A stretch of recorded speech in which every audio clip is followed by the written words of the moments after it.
Welcome in. Latest episode of that SEC podcast. I was trying to be Razorback Mike, but not today, apparently. There's cousin Shane. I was calling him Suey Shane.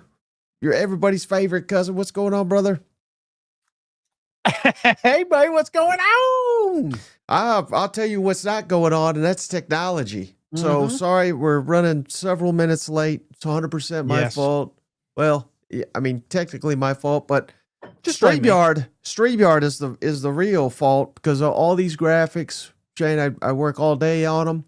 Yeah. And then they don't upload. So I'm in a panic mode over here trying to get all this up. And let's show them, let's at least show them the crazy. So we can give you this, but you can't even see it. Yeah. I don't know what's going on. But it's working about as well as the Razorbacks on the field here lately. That's what it looks like after a 4th of July barbecue, and your eyes are getting a little sideways from all the cold beer you've been drinking. So, oh man, I'll tell you what, Mike, and I know this, you don't like talking about it, but I'm going to talk about it because it may never happen again. I just want to give a shout out to this golf ball right here because I found it on hole 1. I got an eagle on hole 18, had witnesses. I was afraid that I'd be there by myself, but I had some witnesses. It dropped in the cup. Probably never happen again. First time I got under 90. So, bam, there it is. Big day, big weekend. Eagle for 4th of July. Well, first of all, congratulations. Second of all, what is an eagle? I don't even know what that means. So, it's a par 4. I had 4 shots to get it in the hole. On the second shot, it went in the hole. And what was crazy was it was up on a hill, so I couldn't see it, right? So I go around and I was like, missed it? No, yeah, I couldn't see it go. I didn't see it go in. I was like, man, that felt like a good shot. And then I was like, well, maybe I hit it so hard it went in the woods, I was like, well, I didn't hit it that hard. I was like, and then you have that moment. You always have that moment. You're like, what if it's in the cup? And I didn't want to go over there because the guys weren't up there yet. So I said, I think it's in the cup. And they came up and I walked over. And at first I didn't see it. And then all of a sudden I looked down and there it was, man. I was like, oh my God, I yelled, I was like, it's like getting a hole in one almost, for me anyway. So it was the best outing I've ever had. It's all downhill from here. I think I should retire, Mike. I have climaxed in golf world, I think. Borderline erotic. Let's throw it back to old Bielema days. So congrats. But hey, as always, Shane, don't matter if we're 10 minutes, 20 minutes, half an hour late, whatever. It doesn't matter. JR's here to save us. Shout out the legend. Let's play his music for him here, Shane. The legend, cousin JR, has done it again. He's done it again, Shane. This time he has blessed Rebel and Dave Adventures. Rebel, welcome to the family. The memberships in this podcast are brought to you in part by cousin JR. And Steven Up, Shane. Hey, there he is. He's having a good time kicking Arkansas's ass. He said, I'll give him one. Shout out Chris Marshall. Chris, welcome to the family. And I thought, thank you, Steve-O. Yeah. Always showing up for them boys in Tuscaloosa. It's Steven Up. Roll Tide. Hey, JR gave you $2 for the Eagle, Shane. There you go. Hell yeah. Thank you. I'm going to need a new golf ball. So, because I ain't ever hitting that one again. Cousin Ben, he has gifted a membership. Man, everybody's in a giving mood. Thank you. Cousin Ben has blessed Brian Lowe. Brian, welcome to the family. And then Robert Jenkins, he has become a YouTube member. We appreciate you, Robert. Yeah. Robert, welcome to the family. Welcome to the family. And he's a big hottie toddier. So do we have a sound effect for that? Yeah. I'm looking through the sound effects. JP's given us all of them, but some of them they're kind of hard to find because there's 1,000 on here. But JP's even gifted one now. Shane. Oh gosh, does he got his own voice? He has gifted Jeremy Brigham a membership. Jeremy, welcome to the family. Yeah, should we even talk about Arkansas? I mean, we're just going to keep gifting. No. Maybe that's the game. Just keep gifting so we don't have to talk Razorback football. I see what y'all are doing. Oh man, I tell you what, brother, isn't it in the air? I tell you what, I get up in the morning sometimes and that grass is just right. It reminds me of August two-a-days, and it just feels like, man, college football is almost here. It is. It's a little over a month away now, man. Yep, it's right around the corner, Shane, and I'm getting more and more excited, even about Arkansas. Again, I know I was just trolling them, but Yeah. so let's get into it, man. As I do the research for it, but aside from the technology, I had a heck of a time today studying up the Razorbacks. So real quick, what Mhm. happened last year? As we like to recap it, as always, 7-6 season, not the standard, of course, here in Arkansas, but hell, Shane, I have been around some Arkansas seasons that have been a lot worse than this one. The thing that really kills us, though, is the fact that we dropped a couple games we feel like we should have won. And Yeah. I'm looking at Oklahoma State in double overtime. A&M, we can never beat A&M. What the hell? But that was, that was right there. That was a 4-quarter battle. And, and of course, the highlight of the season, hate to bring it up for you, but beating Tennessee. Tennessee was number 4 in the country when they beat them. I mean, that, again, is this the standard? No, but it's not quite the doom and gloom some people are making it out to be. No. I mean, you can even rope Mizzou in there. That was a tight game to the very end. And, Right. I'm not saying it could have happened, but if the Razorbacks would have went 10-3 last year, you know what I'm saying? What would we be talking about going? We would be talking hot seat. We'd be talking, this is our guy. And I felt like that's where we are. We were so close. I saw some development. I saw some growth. But unfortunately, it's that last month was that's what people think about, was the 3 out of the last 4 being losses, and some of those pretty ugly. Yep. Keep going, Jake. Yeah. Oh, Mike's gone. Yeah, he's just taking a break, eating a sandwich over there. No, that's Tennessee was. I thought Tennessee was the highlight in my opinion. Obviously, I'm a Vol fan. I hated to see it, and now that we've got a quarterback that won't run out of bounds, I think maybe we could beat them this year. But all that, and then the LSU game, it felt like when this team gets momentum, the heart's ripped out because folks got excited. If you recall, after that Auburn game, they were back. Arkansas fans were back. They were pumped up. They were ready to win. And then it's like A&M. Oh, then you get the big one to Tennessee. They're back, baby. And then LSU just pulls them back down. So it was obviously an emotional roller coaster for those Razorback fans. And, but I don't know, man. I've sensed a little excitement. The fan base is torn. It's not as doom and gloom as I've seen in years past. Right. And the thing I wanted to highlight, 3 losses by a single digit.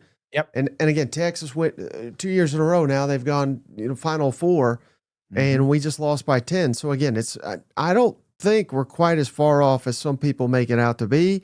Now, Sam Pittman, I mean, they're ready to see him go. I get it. 7 wins. Again, not the standard. Liberty Bowls. We ain't celebrating Liberty Bowls at Arkansas, Shane. But again, this is not how every coach should be judged. But yeah, remember, Chad Morris, only time I ever mentioned him ever again. He was 4-18 as our head coach. Ew. Brett Bielema, who's, he's doing decent at Illinois now. And maybe some people are like, man, I wish we had Bielema. He was 29-34. So Sam Pittman's got a better record than he had. And yes, Bobby Petrino, he's kind of the gold standard. He was 34-17. Right. But even Houston Nutt, who there's good memories about him, he was 39-23 at this point of his career. So it wasn't much better than Sam Pittman. I just think Arkansas is one hell of a tough job. And again, look at it this way. So here's Pittman against the SEC. He's got a winning record against Tennessee. Give him that. South Carolina, Mississippi State. Now the rest, again, work in progress. But find me a team on here, Shane, that he's got a losing record against, that doesn't have either a better talent pool, more NIL. I mean, I just think I think the deck is stacked against Sam Pittman. And this is not to sit here and make excuses for Sam Pittman, but everybody's eyeing like who's going to be the next coach. Well, if you don't address these issues, right, commitment, NIL, it's going to be the same old, same old. So, I mean, I'm not necessarily saying that I don't know. I just don't think you just run Sam Pittman off and all your problems are solved. No, I agree with you. I mean, I think that Tennessee one's a typo. I don't think that's right. 2-0. That doesn't make sense. But I'm right there with you. And it seems like Arkansas should have the money. I mean, everybody's quick to talk about them Tyson chicken in the Walmarts and everything. It just kind of surprises me that they're not all in, and maybe they're waiting. You know what I'm saying? Maybe they're waiting for that opportunity to go all in. Like you're close. You just need I don't know. I don't know what it is. It kind of it frustrates me a little bit. When we started doing this revenue share, these are teams I start thinking of. Like, is this like, does this bring the floor up for Razorbacks? And, you know, I mean, if you want true parity, Mike, you can't have a bottom team. You got to have teams that are competitive every single Saturday. And I feel like Arkansas is closer than obviously they were with the last regime, but it just seems like the ceilings is so far away right now. Right. When Texas is spending $40 million on their roster and you're spending $7 million, how in the hell are you supposed to compete with them? But again, now thanks to this revenue share, we got closer to $20 million. Yeah. I think it makes Arkansas a lot more competitive. I really do. We'll get to the portal here in a second. But we got to shout out Shane. Steven We got up. Mr. Oh, sorry. Mr. I hit Sip just gave us $10, Shane. Sam Pittman is still a great coach and a Southerner. I agree with you, Mr. Sip. He is Mr. Sips. He's the one that sent us these cowbells, I believe, Shane. And you got one coming to you. And shout out Jason Franken. He just became a member of the channel. Jason, welcome to the family. I think that's Sam Pittman's burner. Welcome to the family. And Sam is, I mean, I love Sam. And I hate saying that because I say it all the time, but he truly is exactly what you think he is. You know, a lot of folks will listen and say, I like Sam Pittman. But when you talk to him, especially when it's not on camera, he is a cool dude. He's down to earth. You find yourself wishing or just hoping that he has success. You know what I'm saying? Yeah, we need more Sam Pittmans in the SEC. I'll tell you that. You know what? Yes, absolutely. You know what else we need, Mike? What's that? We need more Steven Ups. Steven Up gifting yet again another family member to the show. I know this one was a little while ago, Mike. This is about 7:13 our time. But did you guys see who that was? Jeremiah Holly. Jeremiah, welcome to the family. Should I play Steven Up sound effect again? Hell yeah. Always showing up for them boys in Tuscaloosa. It's Steven Up. Roll Tide. All right. Coordinators. Now here's good news, Shane. This is why I'm fired up if I'm an Arkansas fan. Yeah. Coordinator continuity, led, of course, by Bobby Petrino. Year 2 in Arkansas, Shane. Arkansas was number 5 in the SEC in yards of 20, plays of 20 or more yards. And I'm talking conference play. So this ain't, remember we played peanut butter. I can't remember if it was Arkansas or not. We ain't counting those games. We're just talking the SEC games. Arkansas, number 5 in big plays. I think that is awesome.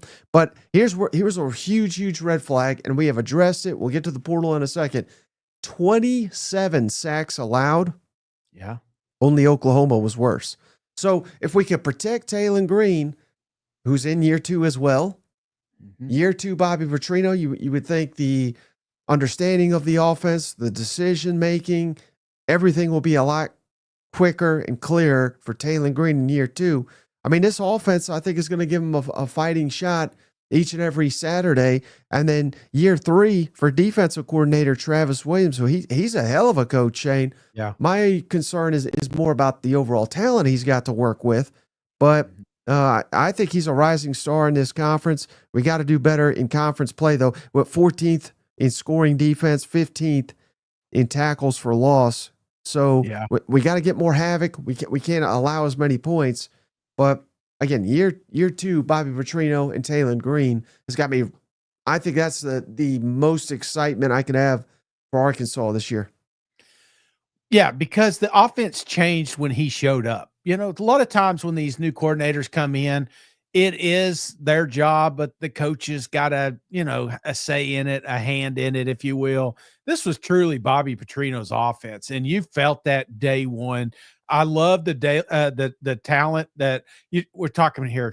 What is it? Talon? Is that how you say his name? Talon Green? Not on this show. It's Talon. It was yesterday. Talon Green, absolutely. But I love the development because at first you saw the ceiling for this kid, but you also saw the floor. And I felt like there was some growth. There was some monumental steps last season. And to be honest with you, there were several games it felt like he had to be the one to win. And I don't know, just that combination with him and Bobby Petrino going into year two, getting in the portal, finding guys that Talon needs. That bodes well for this offense, man. It does, as does returning production, Shane. 45.6% of the offensive returning production from last year is back. That's 10th in the SEC. But again, we're so excited because we got Talon Green. 90% of the passing yards is back from last year. That's number 3 in the conference. Can he elevate us? Rushing yards, 49.7%. That's 10th in the SEC. Now, the big concern, though, is receiving. Only, actually, I should have updated this. It's down to 7.9% of the receiving yards from last year, Shay. That's dead last. The top 9 receivers from last year are all gone. Yeah. So that's a red flag. But again, we'll get to the portal here. But here's reason for optimism. We're bringing back quite a bit on the offensive line. Over 56% of the offensive line snaps is number 6 in the SEC. And we've added the portal there as well. So if offensive line can protect, if they can clear holes for this rushing attack of the Razorbacks, again, would you rather have, continuity coming back at receiver? Of course. But I'll take a game-breaking quarterback over having all these receivers back any day of the week because I think a quarterback elevates the entire operation. Yeah, and the offense, man, it's with that offensive line. There's something about mobile quarterbacks that I feel like the new guys have a tough time adjusting to. Even the portal guys, these guys. You ask Harris, Corona, Blackstock. You ask these cats, they know there is a clock that is ticking in the back of their mind when they know that Talon's going to pull it and run. You know what I'm saying? So I feel like this one's one of those offenses that. Maybe we didn't. I mean, hell, you talked about the sacks last year, but again, that's growth. That's knowing when to get rid of the football. It's when knowing when to keep blocking to the whistle. So I'm excited a little bit about this the big hogs up front because obviously Sam, this is his bread and butter. We've always wondered why the offensive line has not been better in Arkansas. I feel like they do take that step this season. Well, now how about the defense, Shane? Returning production for the defense. Again, this is an issue. 31% of the defensive production is back. That's 15th in the SEC. Tackles, a little bit over 40%. That's 13th in the SEC. 9 of our top 13 tacklers from last year are gone. Tackles for loss, 40% are back. That's 11th in the SEC. 6 of our top 8 are gone. Interceptions, 30% of the interceptions returned. That's 15th in the SEC. Passes defended, a little bit under 21%. That is also 15th in the SEC. Defensive back snaps, a little over 22%. That is 15th in the SEC. And then defensive line snaps back, a little over 33%, which is 13th in the SEC. So again, a lot of work in progress, not a lot of continuity coming back on the defensive side of the football. So they really had to go into the portal to shore up this side of the ball. But again, the hope is they've upgraded via the portal, and they got Travis Williams at defensive coordinator, who really, really knows how to get the most out of his players. Mike, I love being optimistic during these shows, but it's tough when you're looking at this because it's not like we lost a lot of production on the defense to begin with. You know what I'm saying? So losing, maybe you always say fresh start, new leaf. We got some new guys making room. Those are some of the fun things we like to say. This defense, had its moments last year, but I'm a little worried because of the lack of production that's returning here. All that tells me, Shane, is we're going to have to win some shootouts. That's all it is. Come on now. You got to get your money's worth. All right. Oh, no. Son of a bee. Well, one of the things that wouldn't upload was the transfer portal. But let me just tell you, Shane, let me tell you. According to 24/7 Sports, the Razorbacks had the number 16 transfer class in the country. Now, on 3, I got a lot of respect for on 3. Yeah. But not here, I don't. Because they rated it the 57th portal class. Get the hell out of here. Apparently, they heavily factor in transfers out. Nobody had more transfers out than Arkansas this offseason. 39 guys transferred out. But we're more focused on the 28 guys we got coming in, Shane. And they added offensive linemen that are projected to start. They added about 6 receivers that all of them are going to see the field. All of them have to see the field.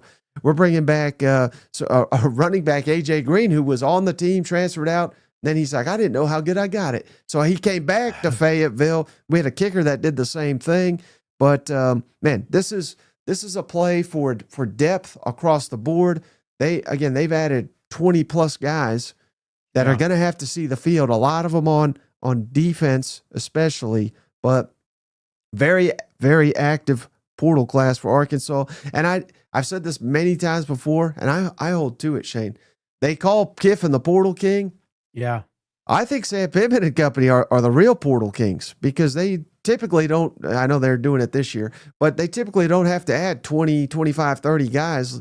Yeah. But the ones they do add, they get the most out of them and they get them to the NFL like they're about to do with Taylon Green, like they're going to do with Xavier Sori, the linebacker. They get these guys in and they get the most out of them and more than what they had at their previous stop. If they're able to do that with this class, this is going to be one of the more underrated rosters in the SEC this fall. As soon as you mentioned transfer portal, Ole Miss fans just showed up like crazy in the comment section. Those crazy bastards. Yeah, I'm that's the thing about the portal. It's like sometimes, I mean, how many times do we talk about kids that came in? Maybe we weren't mentioning it at the start of the season, but at the end, we're just like, oh man, look at this ad that Team A, Team B, TC had. You know what I'm saying? There may be 1 or 2 dudes that are in this portal that may be the pieces that they needed to, get a turnover, create a mistake, give Taylon Green a short field and a score and grab some momentum. You just never know with the portal. It's about development. And I can guarantee that the kids that do come in there are going to absolutely love the culture that Sam and them have created. Right. And that's proof by guys transferring out and then transferring back. I mean, that's pretty wild. Hey, shout out Cousin Mace. How about this comment, Shane? Lots of talk from a guy who didn't get an eagle today. Oh, that is true. That is true. You got to earn it, son. All right, so let's get to the projected offensive depth chart, Shane, for them Razorbacks. And again, if it's red there, that means it's a transfer, right? Yeah.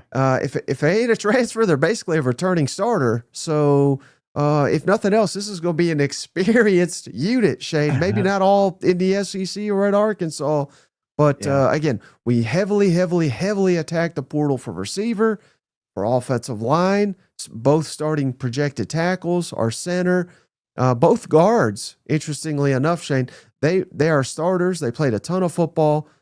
They were tackles last year. Yeah. So Sam Pittman said, hey, we're taking our tackles, we're putting them in at guard. We're going to get some even bigger bodies. And so this is a huge mystery of how this offensive line is going to look. But when it comes to, the best position group, I'm going to have to go quarterback because I think Taylon Green is just so dang good that give me the proven guy over anything else on this offense right now. Yeah. Yes. I mean, this is the silver lining right here. And you're looking at that receiver room. That's the one, that could be one of them. You need one of those, 2 of those guys to really be that, I don't know, that comfort, that safety valve, it feels like that's what Talon was moments he had it last year and then he lost it. It's just this is an offense that needs to stay on the football field. You talked about shootouts. You want to help this defense, then keep them off the football field. I love the fact that Russell came back. Obviously he danced around with the portal thing for a little bit, but this is a big body back that can absolutely keep those chains moving. So there's a lot to be excited about on the offensive side, man.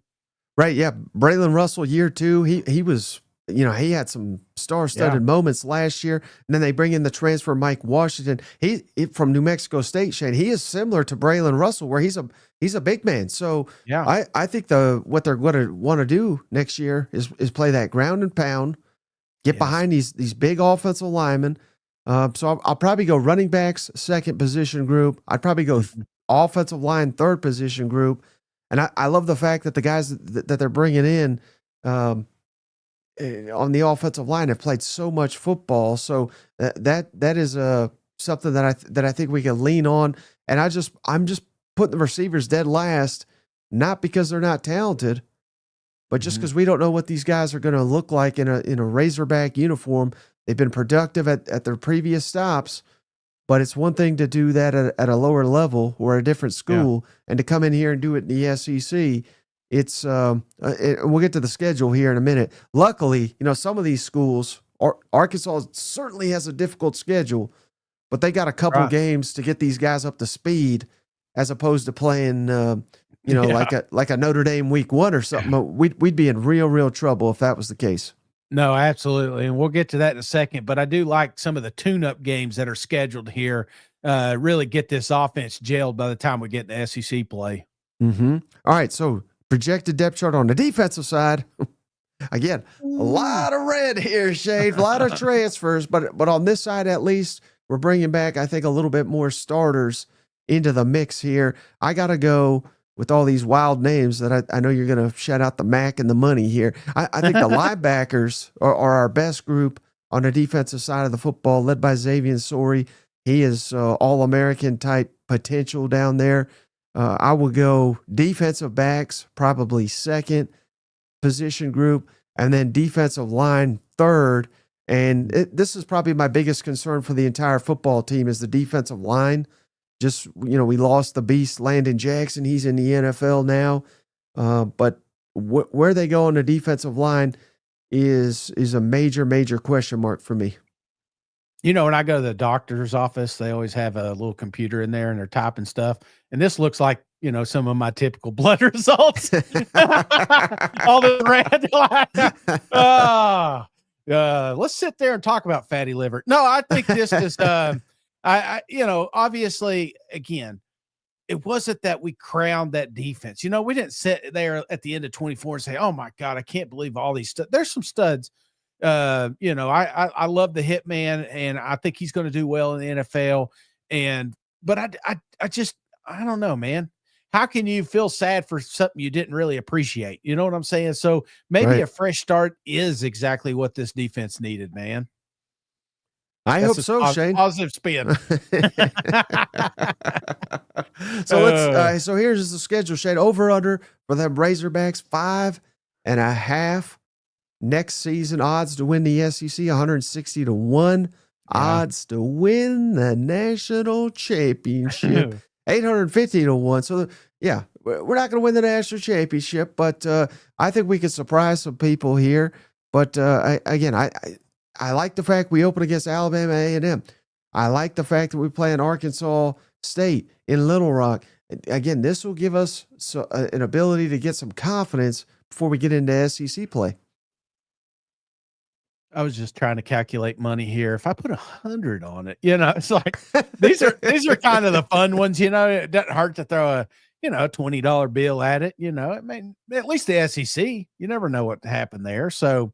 But yeah, I love the schedule start, having the 2 home games, should be 2 wins, Mike. You don't have that Oklahoma State looming there. This is a couple of games you could get right before you hit the road, but they got to get it right. You know what I'm saying? It's like when I look at Arkansas and I look at this schedule, I'm like, after September 6th, after you whoop Butch Jones' ass, you need to be ready and locked in.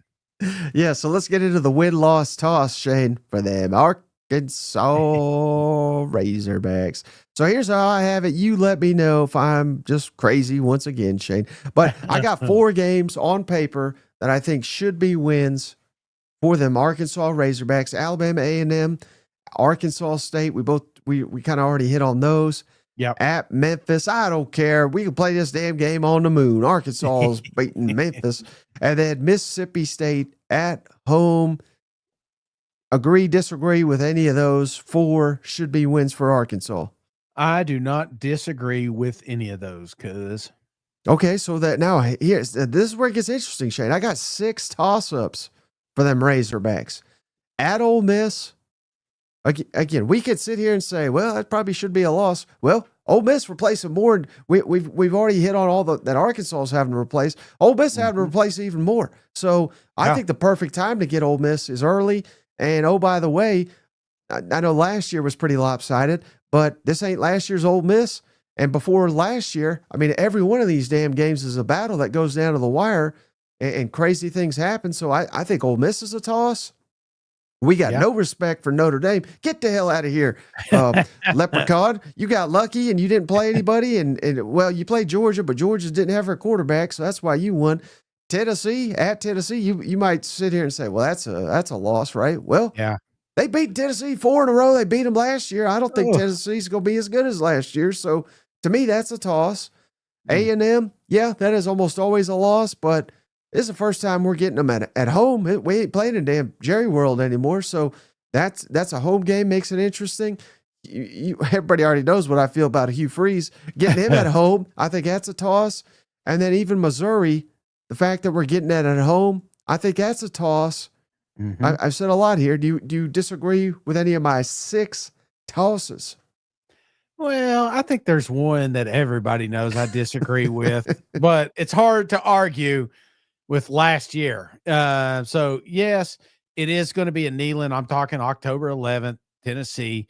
But other than that, I really can't, because you got to remember, this will be coming from an optimistic standpoint. And I'm optimistically thinking they've got their shit together, and who knows what Tennessee will have by after that bye week. So yeah, I guess that's the only disagreement I'd kind of have. Okay. And then what Liquid says, yeah, well, I forgot Arkansas owns Tennessee, which they do. I mean, hell, they even win in Neyland Stadium for some reason. But all right, so the 2 losses at LSU, at Texas, any disagreement with either of those? No, if they were at home, I really thought they should have had a better shot with LSU last year, but it's tough to argue on the road here. So I'm good with a loss. Hey, JP says it well, Shane. If Tennessee had Hendon Hooker, they could win them. They could win that. Damn, here I am trying to, sometimes I say a word and I don't realize I say it. And I think everybody does that, especially in radio here. But I tried not to say Hendon Hooker, tried not to say it. And I just, you're now back in. I'm back in, man. It's like Cracker Barrel. I haven't been talking about until they pick up the phone and get an advertising. All right, let's break down the schedule, Shane, week by week. Game predictions for them Razorbacks. We're doing this best case, optimistically, maybe a little bit of homerism here. Yeah. You could be the biggest anti-Arkansas fan in the world. You got to admit, they're whooping Alabama A&M's ass right out the gate.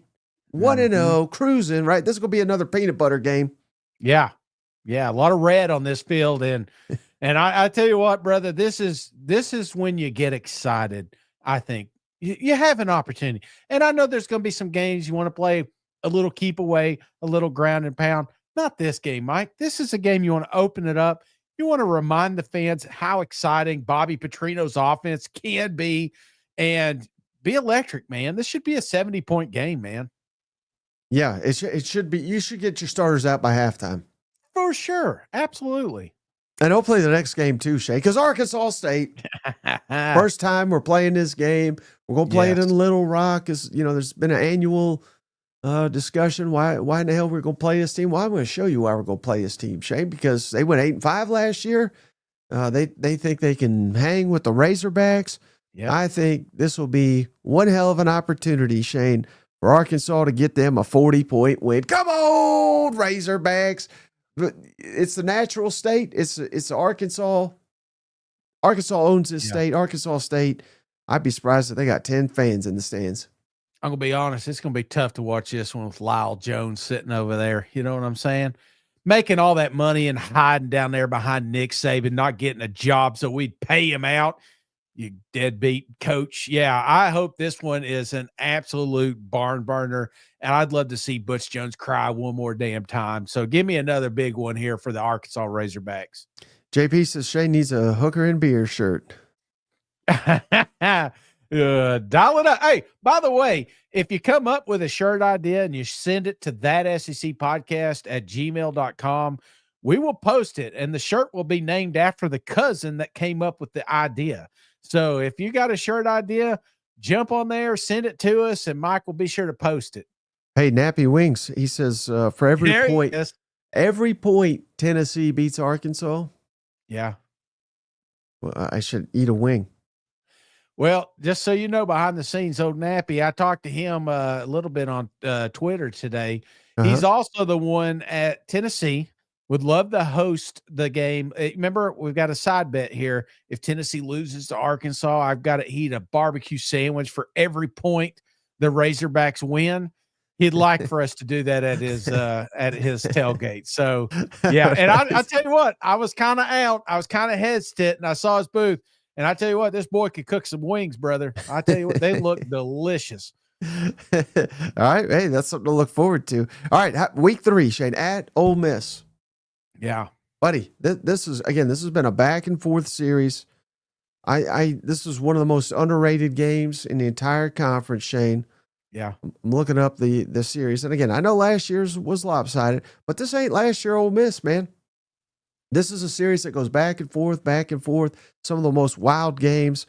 Lane Kiffin, Sam Pittman, ever since those two have got there, it basically goes back and forth every year. So I think there's a real opportunity, particularly if Taylor Green can get hot against the Ole Miss defense, that Arkansas's got a real shot to go into Oxford, Shane, and get a win. But I gotta lean Ole Miss on this one. That is tough. That's a tough look, Mike. You know, I mean, we already did an Ole Miss preview. This is an Arkansas preview, and you know, you talk about returning production. I think that's the biggest one for me. It has worked in Oxford, you know, going to the portal, losing pretty much your entire starting roster and then just replenishing it. But sometimes, and it's going to happen, and it may happen this year, that Ole Miss misses. And if that happens, I don't know, after those 2 games, I think this is the team. If Ole Miss and Arkansas played week 8, I'd probably lean Ole Miss. But because of all that newness, I'm kind of like an Arkansas here. So give me a big win for the Razorbacks here, starting out 3-0, another top 25 win. I don't think that's crazy at all. I think that is very realistic. I think this will be almost all of them have gone down to the wire except for last year. I think it goes back to this. It's just going to be who makes the plays there at the end. Yeah. And I know those Rebels are so fired up about Austin Simmons, but if Taylor Green's got the ball last, I think you're right. I think they win it. Now, all right, how about the next game, Shane? Memphis at Memphis. Why we're playing at Memphis, I'll never know. But, they got a pretty good team over here. The other side of Tennessee went 11-2 last year, Shane. Yeah. Of course, they didn't play in the SEC, but but this is one of the favorites to win their league, whatever league the hell that is. But this is a trap game, particularly if they lose, like I just predicted, at Ole Miss. Sometimes there's a lot of negativity with the Razorback fans, and again, I don't blame them the way the last few seasons have gone. I mean, there's going to be all kinds of outrage if you lose to Ole Miss. So one loss could quickly turn to 2. Not this year. Come on. We're getting a win. We're going to Memphis. We'll probably get a recruit or 2 while we're there. It's, we got to do something to make it competitive and make it fun. I'll tell you what, Memphis is good at making barbecue. They're not good at football. And I get it. We this is one of those programs that we're going to, talk about how they could potentially beat Arkansas. But at the end of the day, they'll be disappointed, just like I was when I went to Graceland. Give me another victory for them Arkansas Razorbacks. Yeah, I mean, I say they win 11-2. I mean, they lost to Navy, they lost to UTSA. It's not like they're got a murderer's row here or anything. You know what? No. All right, now this is going to be a lot of fun, Shane. Notre Dame comes to town. Now, the SEC's already kind of screwed up. I hope they didn't cater to Notre Dame. They're making this an 11 a.m. kickoff. Should be a night game. Very rare that you get Notre Dame to come to an SEC stadium because I think they're scared to death to actually do it. They just played in the national championship. Everybody's high on Marcus Freeman. Oh, my goodness. He's a next great coach. And I think he is a great coach, Shane. But I think that if his team was playing in the SEC every week, I think they'd get exposed. And I think they're going to get exposed come September 27th, Shane.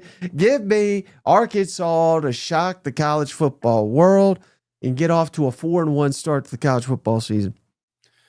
How hot was Notre Dame last year, huh? After that Georgia win, it just felt like they're back. They're going to stay at the top. I hate Notre Dame. The reason I hate Notre Dame is because we keep flirting with them in the playoffs. They're just messy, and they finally have a good program. It's like Oasis. They came out with the Wonderwall, and after that, we played it. It's over. The song's done. The band's finished. They're not going to get a victory here. Give me Arkansas Razorbacks this is a big one. I mean, this isn't far-fetched what I've projected so far to start this season. And I think there's a lot to get behind them. This is the momentum they'll need when they get deep into this SEC play. Yeah, I know you probably have not looked at Notre Dame's schedule. I wouldn't blame you because I haven't been looking either, But before they play this game, Shane, they're at Miami in the opener. Yeah.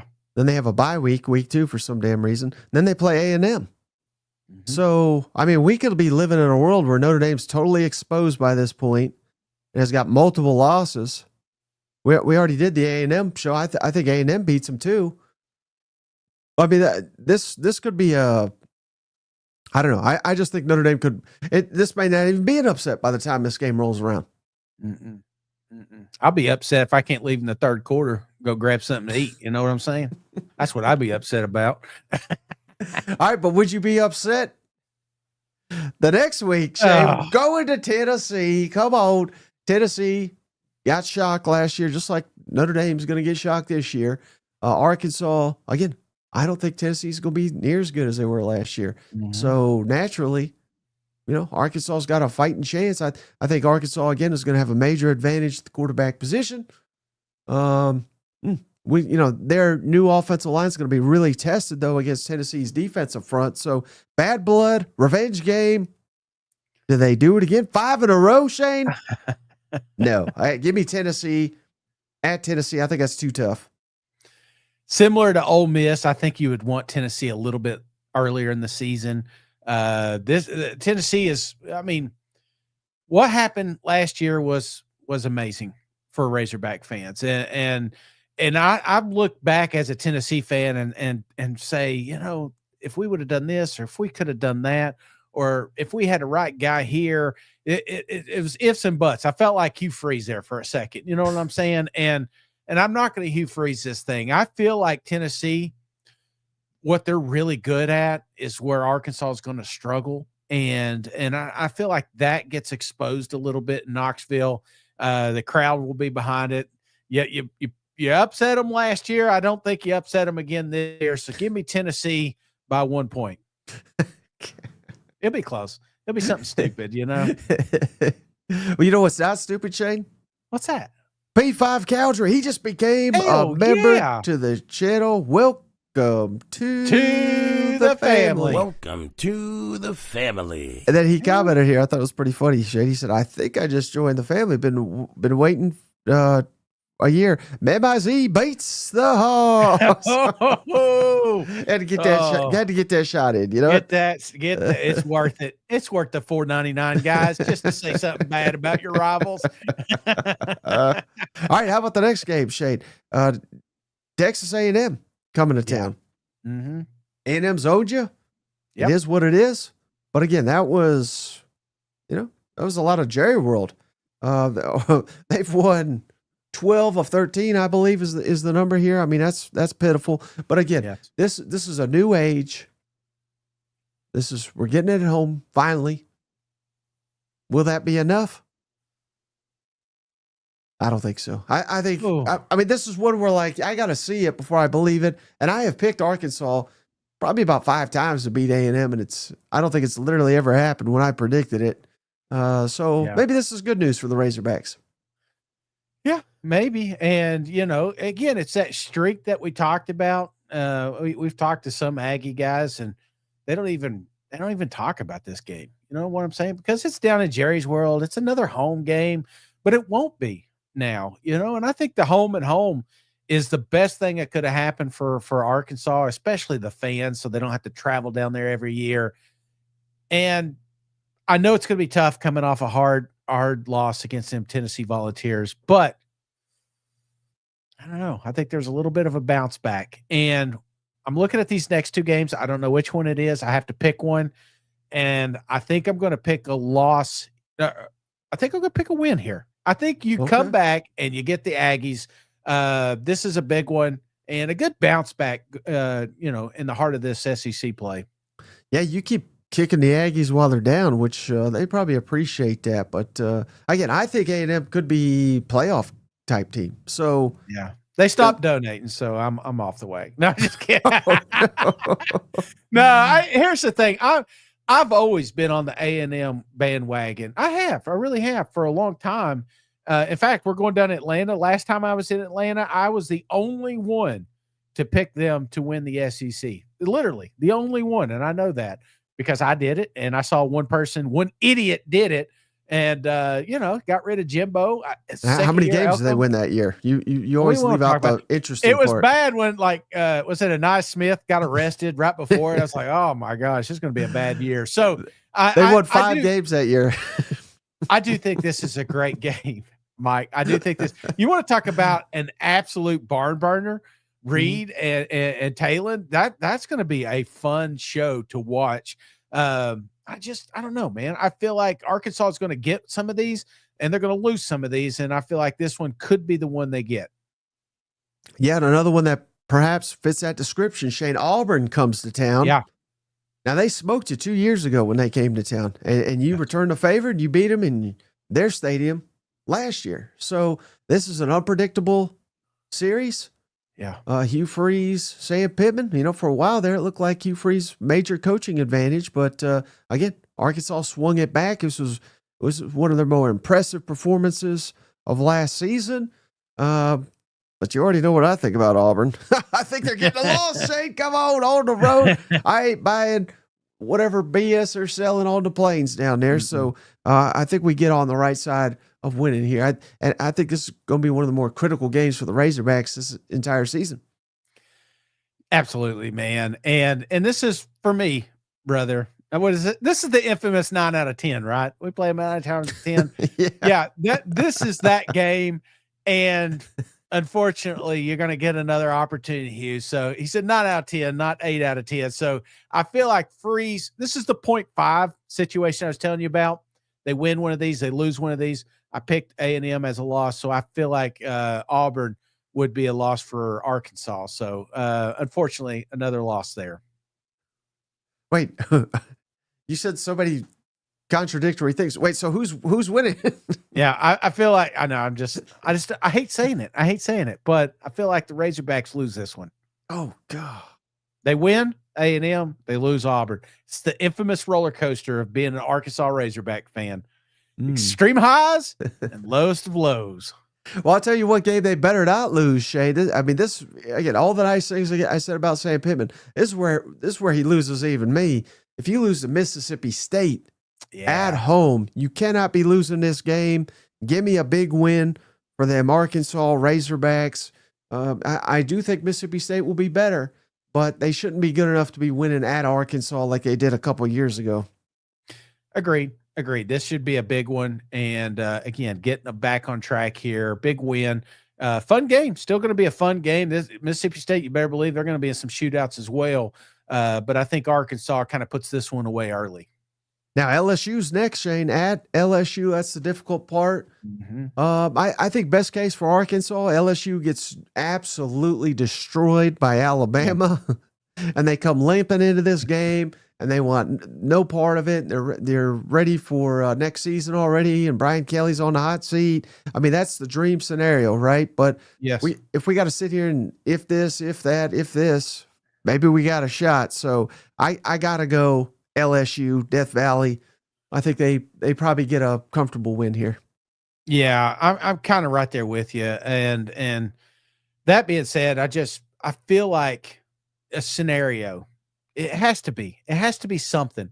I mean, who knows? The wheels may be coming off down there in LSU. We're saying optimistically here. If they drop an opener, if they drop the Alabama game, then all of a sudden people are, squirming a little bit. And that's what LSU did. They go down to Gainesville and they get their ass smoked by the Florida Gators. It just feels like this would be kind of that scenario, but I just don't think that happens because I'm a little higher on LSU than most. So I think LSU will get the victory here. Yeah. Next week, they got God's gift of football down here in Texas, Shade. Arch Beatty, he's probably already won the Heisman. Probably the first time they've awarded it in November. They're going to do it a little bit early, just get that formality out of the way. Texas, this is their sport. This is their conference now, apparently. Yeah. So I think they'll probably crush old Arkansas, given the fact it's on the road. But hell, I mean, it was competitive last year. And Sam Pittman's beaten Texas before. Maybe he can do it again. Well, Arkansas could really benefit off scenarios. I mean, we just talked about the LSU scenario of losing to Bama. Texas has, this game is sandwiched between Georgia and A&M. And you want to talk about a perfect spot. I think that's a perfect spot for Arkansas to be in. It's just unfortunate. I think Arkansas is going to lose that one. Shout out Razor Bass, Shane. He says, Shane's hot take. Arkansas is going to win some. Arkansas going to lose some. Yeah, sorry. That's just science. That's just science. I don't make the rules. How about the finale, Shane? Missouri comes to town. And, buddy, rivalry? Battle line rivalry? I mean, I think it's a rivalry. Sam Pittman thinks it's a rivalry. Eli Drinkwitz thinks it's a rivalry. The fans don't think it's a rivalry. Well, you know why it's not a rivalry, Shane? Why? Because Arkansas can't win this damn game. They change that this year. Give them a big win. Not a believer in Mizzou. Whooping Mizzou's ass. I think that'd be the perfect way to cap his season. Buy back some good grace. Go 7-5. Again, not the standard, but you can get to 8 with a bowl win over some Big Ten loser team, which probably be Indiana or Iowa or what. It's always one of those squads. But that's where I got it. I got Arkansas 7-5. I think this is the year they can beat Missouri at home. Yeah, I'm with Hogs Raiders here. Mizzou is a must win, and when we talk to Arkansas media, that's. It seems like it's across the board. South Carolina is the same boat. It's just like, I don't understand why we can't beat these guys. I feel like this is one you have to get. This is finishing the season strong, puts you in a better bowl game. And I think changes the narrative. And it was a heartbreaker last year, but I think Arkansas wins this year. So give me a win. Can you pull the win-loss there? I think I've got one more than you. I just want to make sure. So I got 1, 2, 3, 4, 5, 6, 7, 8. 8. Yeah, I got them going 8-4 is best case scenario. You've got them 7-5, correct? 7-5. Yeah. That's where I got it. So, 8. I mean, 8's better. 8-4, win a bowl game, go 9-3. What are we bringing him back, right? Sam told you he's leaving. He just didn't tell you when it was. Yeah. How about most important game? Maybe I screwed this one up. Maybe initially I did have Missouri in here as number 3. Yeah. For everything you just said, but it's so late in the season that I feel like we'd get more of a bump by beating Notre Dame. Most important games to me for the Razorbacks this year to exceed expectations. Well, I think we got to Ole Miss. I think will be critical. I think if big if here, if we beat Ole Miss, I think we're guaranteed to go 4-0 5-0 if we beat Notre Dame. So I think that would just be, I think all the fans would jump right back on board if we won at Ole Miss, Auburn. That just seems like a crossroads game for both those programs. I think the loser of that game probably fires their coach at the end of the year. So I got Notre Dame number 3 just because of the bump it would give the Razorbacks. But you could easily convince me to put Missouri there as well. How would you have the top 3 most important games for the Razorbacks? It's tough to argue with that. The only one I may is that number 3, probably switch it with Mizzou, or even A&M. Again, it's not Jerry's world. There's been some really close football games in the past. You got this one at home. Lord knows what's happened with Notre Dame and Tennessee at this point. This may be a game you have to get to steal some of that momentum back. And I that's the only one I would argue there. And that's, we're talking splitting hairs here, brother. Splitting hairs. All right. Final question for you, Shane. Yes. I'm not going to ask you the playoff thing. Uh-huh. Surprise 1-10. And it's funny you said 8-4. I had a feeling you'd go there. Yeah. If Arkansas goes 8-4 on a scale of 1 to 10, 1 being low, 10 being extremely high, how surprised would you be if Arkansas gets to that 8-4 mark? 7. Yeah. I am worried about the defense. I'm worried about that wide receiver room.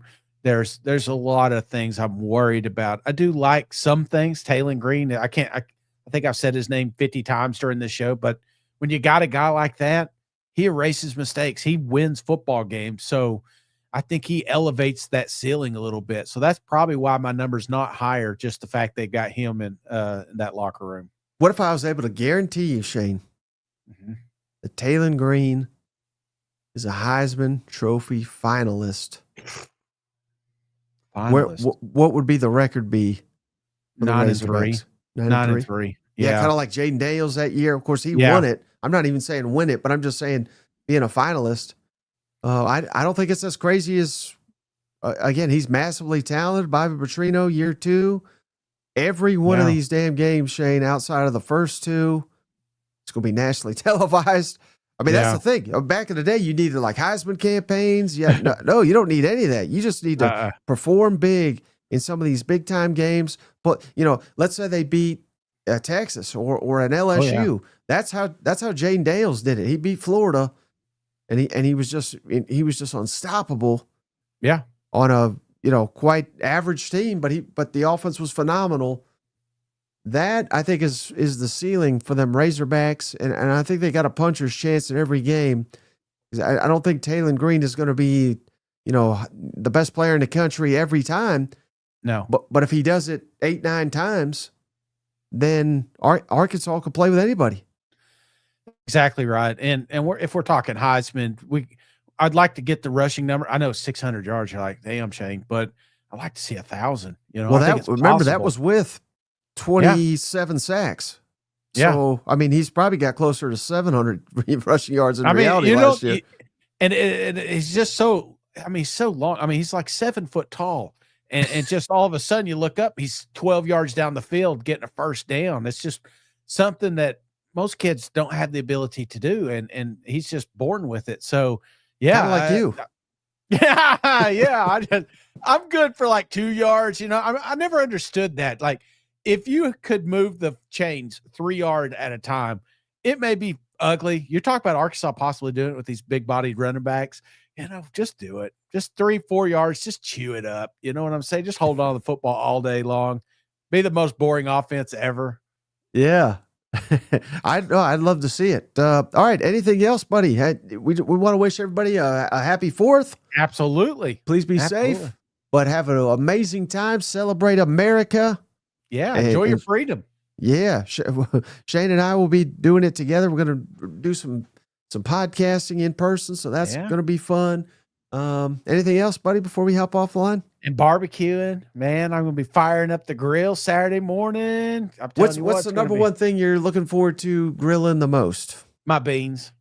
Without a doubt. Yeah, I make some killer baked beans. In fact, it's a meal to itself, and I'll share the recipe. So I think that's probably the number one. But and family. It's just this, I love having family together. It usually, it feels like you're only seeing family at funerals and bad things. It's nice to have them together and celebrate, so maybe if you've got some family you haven't seen in a while, going over here this weekend, go check out Mama and Papa. You never know. It may be the last time you can cook out with them. So, just be with your family, love your family, and love America. 4th of July. I'm looking forward to it. Have some cold beers. Be safe. That's the main thing, because you can't watch this show in jail unless you can somehow get a phone in there, which I've seen, but let's just don't do that. But the signal maybe is even poor. You know what? Yeah. And to think that phone got in there. How? All right. I don't think there's a better way to end this one, Shane. We appreciate each and every one of you. Have a happy 4th. We'll catch you on the next one. All right. See you guys. Whooping. Hey, buddy, this beer's for you, Mike, and Cousin Shane. That SEC podcast loves the Pirate, and the Pirate loves that SEC podcast. Hail State.